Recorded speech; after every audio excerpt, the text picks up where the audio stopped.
What's going on, guys? It's Cliffy here. Once again, Merry Christmas. Hope you had an amazing day or are still having an amazing day depending on where you are in the world. Today we are playing another game in our Don Bradman Cricket Big Bash League 5-5 tournament. And before we do go and get any further, guys, remember, smash that like button. Let's aim for 150 likes on this video. If you are new, please do hit that subscribe button to keep completely up to date with everything going on this channel, DCB and other cricket gaming related stuff. So this game here is actually quite a big game.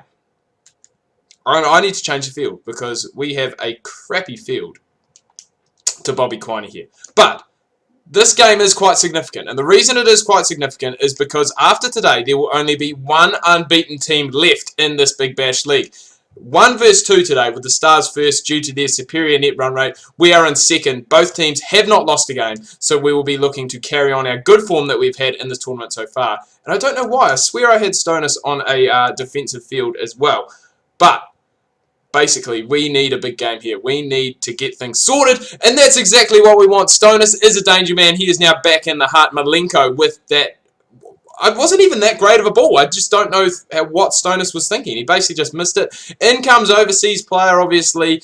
Such a big name player. Such a crowd pleaser, crowd bringer-inner, I guess you would say. Kevin Peterson. You know, he is just one of those guys that just puts people in their seats. So he'll be looking to do that again today for the Stars. And I still can't believe Malenko. He has been a very, very good player. I did talk about, I think, in one of my first ever, this might even be a caught and bowled.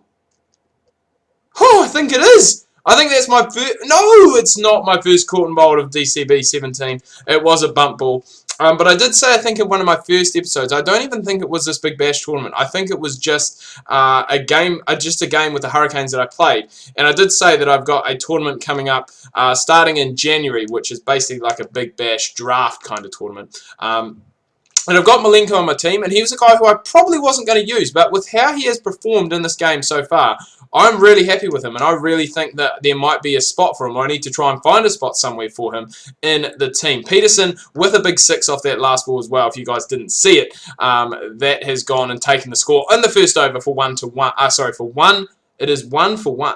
1 for 11. What am I saying? It must be Christmas. I'm all stressed. I'm bulk recording videos today to try and get through them for the Christmas period, and it's obviously just gone and got to me at this stage. But the Stars, they've got off to a pretty good start here, I must say. Well, obviously 12 runs on the board. They have lost that 1 wicket, but they do have a lot of batting left to come. I think David Hussey left, Maxwell, Faulkner, Tommy Triffett, I think, is in the side as well. Probably one of my more favoured wicket keepers going around Australia at the moment, for those who did not know. Big fan of Tommy Triffett. I don't know what it is. I think back in the day when he did play for Hobart, I'm not sure. I think he plays.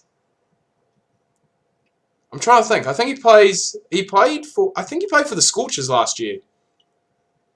Oh, he sent him back. Oh my God, what's going on here? Whew. Oh my God. I think they got 2 in the end. They probably could have run 3 if they'd gone about it in the right way. But they kind of met each other down the pitch, had a cup of tea, had a chat, and said, you know what, we should probably make sure that we don't get run out here. And bit of a bummer that they did get that too, because Quiney's gone and hit the next ball for a 4. So it's over from Broad so far, has gone for 8. And as I said, I think in Friday's video, it would have been very interesting to see the reception that Stuart Broad does get in his in his games for Hobart. Not necessarily in Hobart, but playing in other parts of Australia. Obviously not a very well-liked player. Hang on. Cam Boyce next. Not a very well-liked player going around Australian circles. I think it's just with the Ashes tours or something like that. You know, fans just aren't... Well, the Australian public just aren't really a big fan of Stuart Broad. So it'll be interesting to see how the Hobart fans take to him, but the opposition fans as well. Because obviously, if he bowls well for Hobart, the Tasmanians, the Hobartians, they are going to get right in behind him. I think he's only there possibly for the first 5 games anyway, just due to England going and touring. They're touring somewhere, I think, because Ewan Morgan is in the same situation. Because originally, I think Morgan was listed, or I think he possibly is still listed, as the Sydney Thunder captain. But Ben Rohrer has been the guy that has been doing the captaincy on and around the field. So that is a bit of a strange one as to what has happened there, but we're not going to get into that. I mean, if it was a Hobart side of things or a Hobart question, then we would go and give it a bit more thought and a bit more time. But we are here to care about this game, the Hobart v Stars, 1v2 as I said. And things are actually going quite well for us to date so far. I was going to say, I always do that. I say things are going well and then we get a boundary. One off the first 4, and then Peterson has hit back with a boundary there. So they move on to 1 off 25, which is pretty good. Still only 5 coming off this over when we did have 10 coming off the first. Well, we had 20 off the first 2, 10 and over in those first couple. But that one there has gone as well. So that is going to take the score up to 29. And all of a sudden, an over that was looking very good 4 balls in has gone to 4 back-to-back 4s in that last one.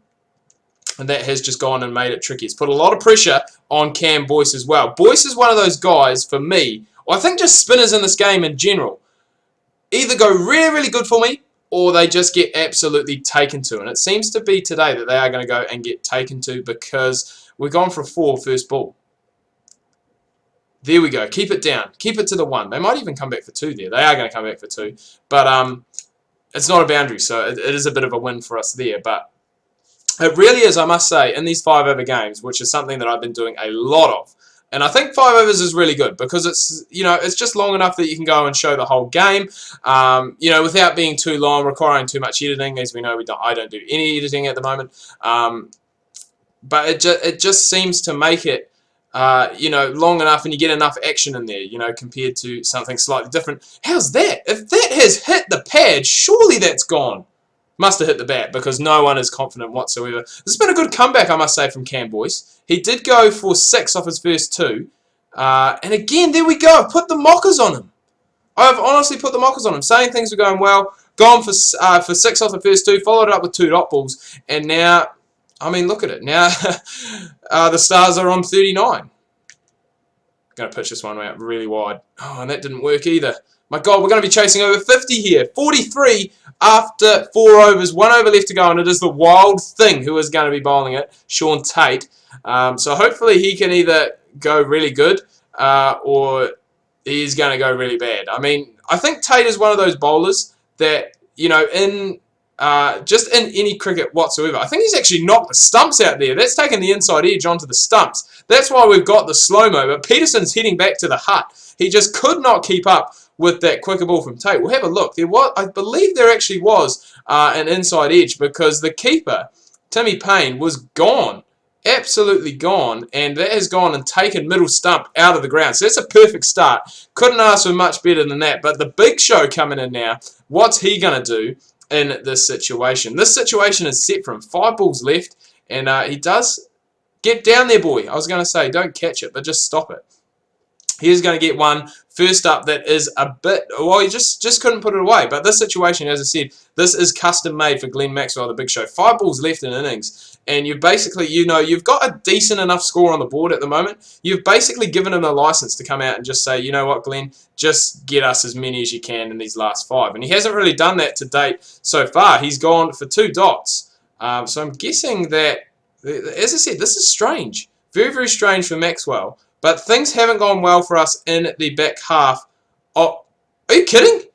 Did I get him with the slow ball? Sean Tate gets Glenn Maxwell with the slow ball. I guess that's one of those things. Maxie, the big show, it's either a big bang or nothing. And in this case, it was a nothing. And what an over this has been from Sean Tate.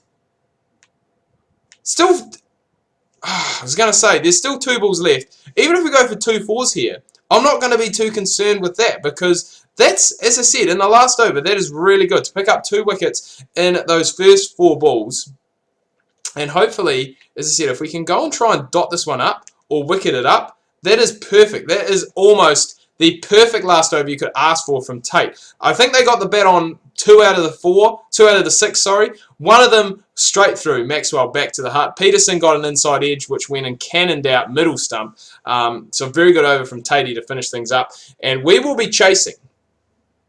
I can't even remember what we're chasing. That's bad, isn't it? I think we're chasing 47, 48 for the win. And as things have been lately, we have really been going down to the wire. in these games. So I'm going to try and take almost every single that is on offer to date. That I'm just going to try and, as I said, take every single that is on offer, because I wouldn't say that we've been struggling, but we have really been taking things down to the wire when we could have done a wee bit better. That's a great shot off the back foot from Sangakkara. I thought he personally would have gone and tried to cut that one away, but he has actually gone, played it off the back foot and jabbed it through the leg side. It was a shorter ball from Hilfenhaus, but it has been played extremely well from Sangakkara. Picks up 3, and this is probably one of our best starts that we have had in an episode to date. 4 off 2, which is quite sad in itself. But we'll take that. We will take, go for 4. Yes, you beauty. The batting is coming right today, boys. We are now 8 off 3. And that's a great shot by Timmy Payne. The one good thing about this partnership, Timmy Payne and Sangakkara, left-right combination, obviously, which always works well. And there's another one that's gone behind point. There was a poor shot choice, but it has gone and just raced away to the boundary. But the good thing about these two, left-right combination, obviously. But when one gets going, it is good, because the other one will just be there and it will just play the support role. Oh, God, unless we run...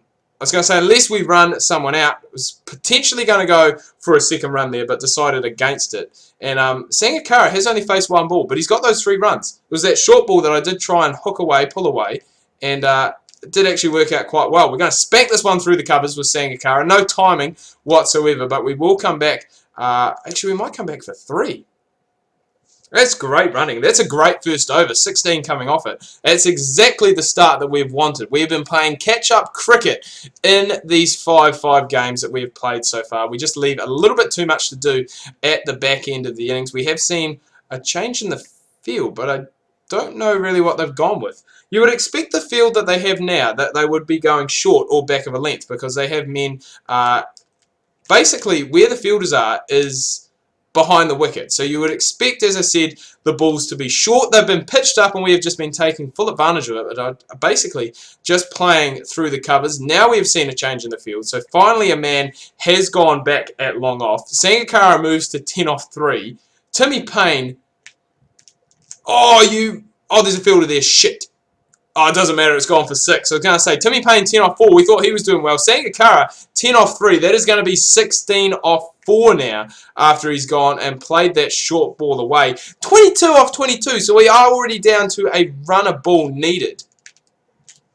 Oh, beautiful Sangas. No timing, but it will do. Down to a runner ball already. And we are not even at the end of the second over. So we could just nudge it around here now and play the 1s and the 2s. But we're not going to do that. I'm going to go for the killer blow on this here. The Stars have been winning quite comfortably as well, so it could potentially come down to net run rate as we get further on in the competition, even to get the semi-finals and the finals, depending on where teams finish up. So we want to try and put the foot on the throat here and really pick ourselves up a comfortable victory if we can. My timing has been either really, really good that it's gone on the gap, or it just hasn't been quite good enough and it's been falling short of the fielders. So Sanga survives. He's 18 off 6. That's incredible. And we have seen a different feel for Timmy Payne as well. He was the guy that started off very strong, but he has now gone and sent himself back to the hut. He did start off very strong, slowed down a little bit. We're not going to challenge that. We will see a good catch by Tommy Triffett, actually. We will see George Bailey, I believe, coming out to the middle now. 11 off 6, so Timmy Payne, he did his thing. He got us off to a very, very good start, and we have now seen spin. Now, spin is one of those things that either works really well, again, batting-wise, or I just get absolutely taken. So, see what I mean? Things are going so well, and then spin comes on, and we either play really, really good against it, or we play really poor. Sangakkara gone for 18 off 7. Good knock by him. Strike rate of over 250. But what that has done, it has allowed, well, it has made 2 new players come into the crease here. The run rate still isn't outrageously bad. Like, we can still get away with it quite comfortably. I was going to say, direct hit. Jono Wells is going to be run out for a black duck without even facing a ball. Oh my God, things are going downhill fast here for the Hurricanes. The team's on a hat-trick. Ben McDermott's in. We need 19 off 16. Oh God, and I've just tried to pump him down the ground. Survived the team hat-trick ball. But as I said, 2 new players in now, George Bailey and Ben McDermott. So after this, I think we have... I'm just trying to think who's coming in next. I don't think we have... We don't have much left. Oh, not again. Oh, my God. I've honestly done all the hard work. I've done all the hard work getting our starts, and now we've just gone downhill fast. Dom Mitchell in now. And oh my God, this over. What an over from Zampa. 4 balls. And he's only gone for 1 run. He's taken, well, 3 wickets off him. He's only taken 1 of them. Which was a... No, that wasn't... How did he get... No, he got the catch. He got the catch in the outfield. I was going to say, Triffitt got 1. The team actually did complete their hat-trick, I must say. Oh! Oh, no, don't run. Don't run. Don't run. Oh, my God. Please tell me you slid your bat. Okay, that over's done and dusted. Let's just forget about that. Move back. Move out of it. They're going with spin again. So it is Michael Beer.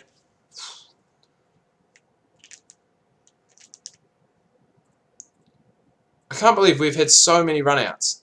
George Bailey is none off 3. He has just seen capitulation. He has just seen absolute carnage from the non-striker's end. He's seen partners disappear left, right and centre. They have just gone. They've run themselves out. We've had 2 run-outs. We've had 2 run-outs? Yeah, 2 run-outs. We had a great catch, obviously, by Tommy Triffitt behind the wicket. And it has just been... It has not been... Oh, God, dive. Not been pretty at all. The running between the wickets has been absolutely horrible. We were cruising at one stage. We were absolutely smashing it. We were down to a run ball needed. We are now needing a little bit more. Fielding from the bowlers in this game is ridiculous. The amount of times I've tried to hit the ball down the ground and have hit it sweetly, and the bowler's just gone, nah, you know what? You're not getting that. We just got to take these singles now. John Hastings. I think Hastings has hit twice. Surely he's not going to hit a 3rd time. Surely not. Hilfenhausen, very close. Hilfie, this one's coming to you, mate. This one is coming in the air. Oh, I told you. I did tell you, Hilfie, but you didn't listen. I told you it was coming your way. The reverse sweep from, I think, Dom Michael. And that is gone.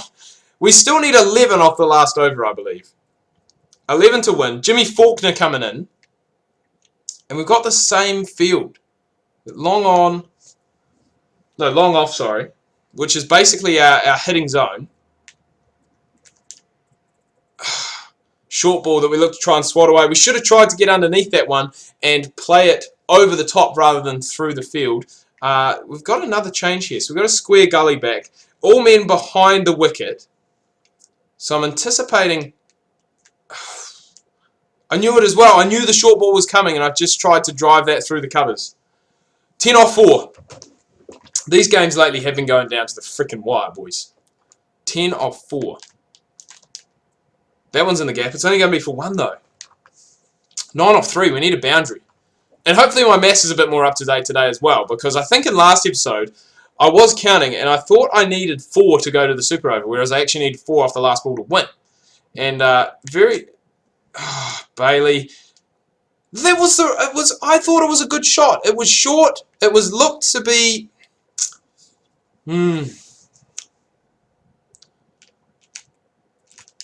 Oh, Bailey gets that through the gap. Has he got enough on it, though? Is it going to go all the way for a boundary? You betcha. But that might not be enough. 5 needed off the last ball. So that's 5 to win. 4 to go to the super over.